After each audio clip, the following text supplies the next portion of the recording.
Hey everybody, it's John the Other. Now, in the last couple of months, I've been doing a couple of different projects which are ongoing. There's obviously the Elizabeth Sheehy feminist legal activism stuff, most of which you'll see on Diana Davison's channel. But I have been going to the family courts as well as operating a men's domestic violence helpline in Vancouver. The number will actually be in the low bar. But what this has done for me is it make very real and put it right in my lap the view that a lot of guys being chewed up, say in the family court system, or being accused and demonized when they reach out for help in a situation where they're being domestically abused or violently abused by their partners. I now see really closely what their point of view is, well, what a lot of their point of view is. So I got together with Karen Strawn, Girl Writes What, and we wrote the following article. It's called The Bad Man Complex.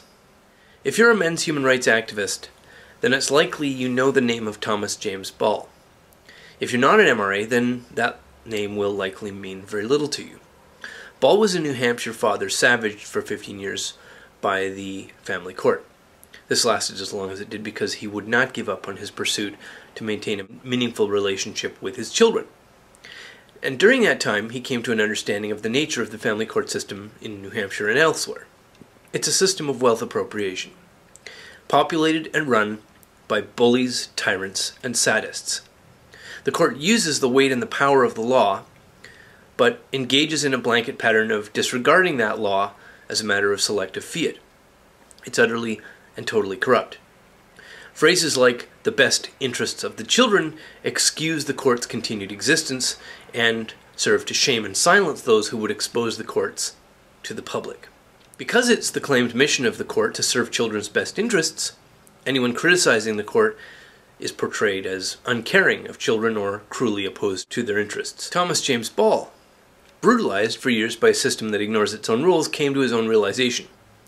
That is that following the rules of a rotten system is and always would be self-defeating.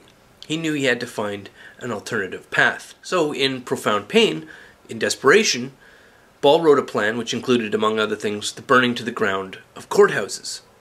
He published this plan, but he did not actually follow it himself.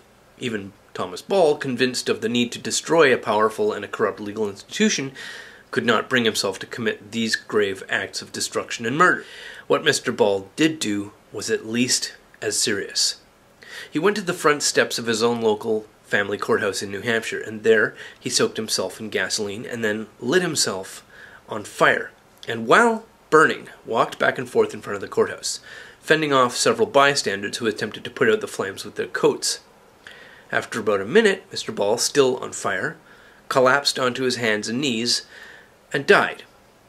Now, like most men destroyed by the family court system, he directed his violent protest inward onto himself rather than outwards onto the people and the institutions who had injured him. It was Thomas Ball's intention that his protest, encompassing his own gruesome death, would draw public attention to a venal and toxic system. However, after his death, where news of an American self-immolating was not simply erased from public view, the media demonized Mr. Ball as a violent, psychotic maniac. 3 years after his death, the American man who burned himself to death in front of an American courthouse is unknown outside the men's rights movement. When a man has died, the mainstream controls whatever narrative will be heard about who and what he was while alive. That's an important point I'm going to return to. There are a million more Thomas Balls out there. Some of them have also burned themselves to death, like Mr. Ball, in an effort to draw attention to their struggles. More will shoot themselves, and they will be flatly ignored by a media maintaining a public narrative that cannot afford to address their existence or their actions. Some, like domestic violence activist Earl Silverman, will hang themselves, and they too will be erased or ignored by the mainstream. And if they're not erased, then they'll be vilified as psychotic and dangerous. Men hanging themselves in political protest or even in desperation and agony doesn't fit into the maintained public lie that men are the oppressor class. So, it's hopeless, right? Nothing you can do. No, it's not. It's just that this type of thinking, returning indifference and violence with violence in response, won't work. will not work. There is, of course, a better way, a subtler way, and a more effective way. But that's all of the article that I'm going to read. The rest of it is in the low bar. I hope you read it. Thanks very much for watching. I'm John the Other.